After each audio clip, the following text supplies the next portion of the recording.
We are back at it again, everyone. Another Friday Night Frenzy, Dave. And I kind of gave you a hard time because I think I won round one of the highlights. But do you think you can beat me this time? Yeah, if we make the competition the closest drive. Now, Connor, perks of having a vehicle here through the company, the gas card. I went a mile down the road to Ishpeming. Ooh, I mean, I smell a sore loser because you're just grasping at straws right now. But enough talking. Let's see exactly just who won this week of highlights. Starting with you, Dave. Why don't you start us off? Let's do it. Redettes taking on the Maroons. Opening play, Aaron Barrett steals it and takes it all the way in for two. Check this out. Next possession, offensive board, and in for Mackenzie Wellner. Maroons, again, cross-court pass. Barrett to Josie Hoffer, who triples. Beautiful execution. Barrett again, this time finger rolling in. Maroons Sensing a theme. pouring it in. A give and go to Barrett, to Emma Anderson, this time off glass, forcing the Redettes to call a timeout. But out of the timeout, Connor. What's that, a full court press? My.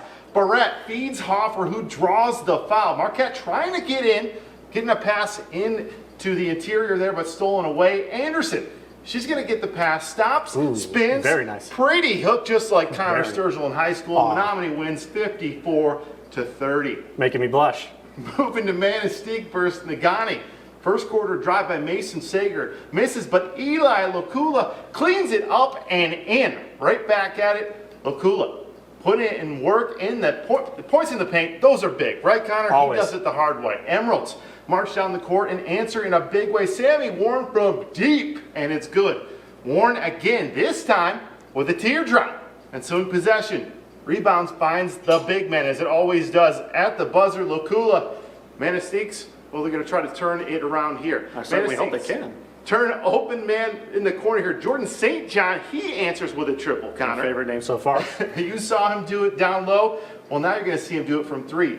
Lukula doing it again. Eli, he can do it all over. Lukula doing it what he does. Muscles gets the rebound down low, drawing the foul. This time steps back, Connor, hits the J. Very nice. Now we are waiting for that score. So please send it to us. Get it to us. We definitely need to get that. Dave, why don't you tell us about some of these other scores? Looking at some of these scores, Connor, Panthers 79-57 over the Vikings.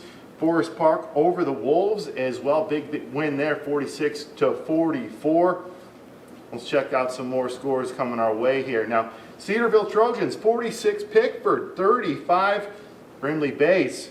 Big win there, 55-38 over the Eagles. Connor, finish it off. All right, and you got all the away team victories, and I got the home team victories as the Schoolcraft Eagles get a big win over the Falcons of Constantine, and the West Iron County Wycons get a win over the Norway Knights. And now it is my turn, and we got the Munising Mustangs, Dave, and they are looking for their 9th straight win. All those wins, by the way, have been by double digits, and they're going against their rival, the Rudyard Bulldogs. First Mustangs possession, and it's going to be Sam Brown from downtown. That rhymes. I didn't even notice that until just now. Nails the triple, and we are off and running in this one. Little horse reference, Derby, Kentucky, all that. Bulldogs possession, and you got to feed the big man, Tate Bestman, who takes it in strong for the basket and the first Bulldog points. Now, Dave, we're going to play basketball, or are we playing football? Because he lowers the shoulder, drops to the fender, and gets the Bulldogs lead. And Mustangs turn out, and it's going to be Jesse Duran, as he's going to find a cutting Brown backdoor for a layup. But now it's time for a little heat check from the Rudyard Bulldogs quarterback, E.J. Suggett.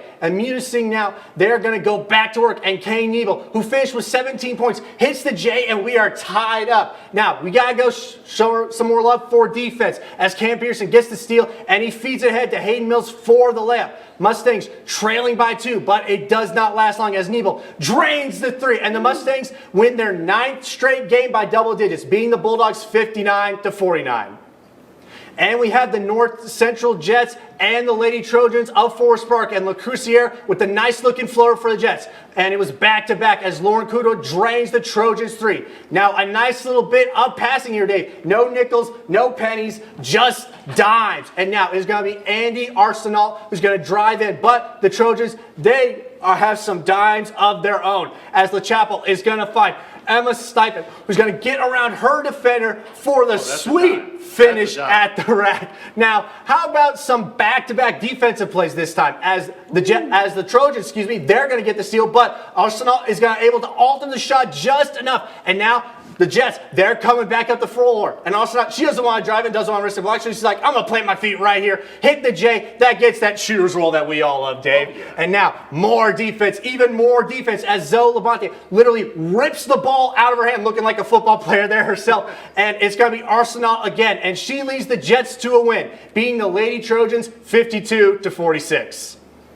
And I'm going to take over some of these scores right here. Starting off, another home win as the Baraga Vikings of the girls. They beat the Chassell Panthers 55-28. And now we go to Wakefield as the Cardinals get the away win. And they beat the Bessemer Speed Girls 41-31. And we still have a lot more to cover, Dave. We got plenty of games. I'm excited. I don't know who's winning right now. I'm going to say I'm winning. You're going to say you're winning. I'm going to say I'm winning. All right. Well, you at home, be sure to let us know who exactly you think is won. But we're not going anywhere. We got more highlights for you after the break. We are back again. And like I said before, Dave, we're having a nice little back and forth, see who's winning this round. But we each got one set of highlights left to kind of see who closes out. So, loser goes first. Oh, okay, Connor. We'll deal with that issue later. All right, let's take it to the Hematites here. Hosting the Patriots. First quarter, Natalie Profit calls rising for it and drops it from deep. Watch this, Connor. Ooh. Straight on. That's how I used to do it in high school. Is that nothing but something. nylon? Now, Jenna Mackey would answer, however, for Ishmael quick release, and in Mackey again, this time dishing out dimes, finds Abby Racing, who nails it for three. Mackey trying to go through the lane this time, but Emily Nelson says, no, not my lane. Mackey would redeem herself. She finds the ball in the corner. Check this out. Nothing but the bottom, Connor. Talk about working for a bucket. Check this out. Rebecca Lohman in the post. Gathers it, goes up and in. And so in possession, Megan Martha, head of steam, draws a foul and hits both free throws. Keep free throws there. Dramatic. But the Hematites tough all night. Beautiful pass to Abby Reeson up and in. Check this out. Length of the court. Ooh. Mackey, yes, that's a beautiful pass down there. Look at this. Mackey, length of the court. She is everywhere, man. And finds her teammate there for the triple. But second half comeback, Connor, by Westwood. They would win 49-42. Let's check out some scores there. Superior Central Cougars losing 26-49. That's the Wolverines right there. Falcons and Eagles 28-55.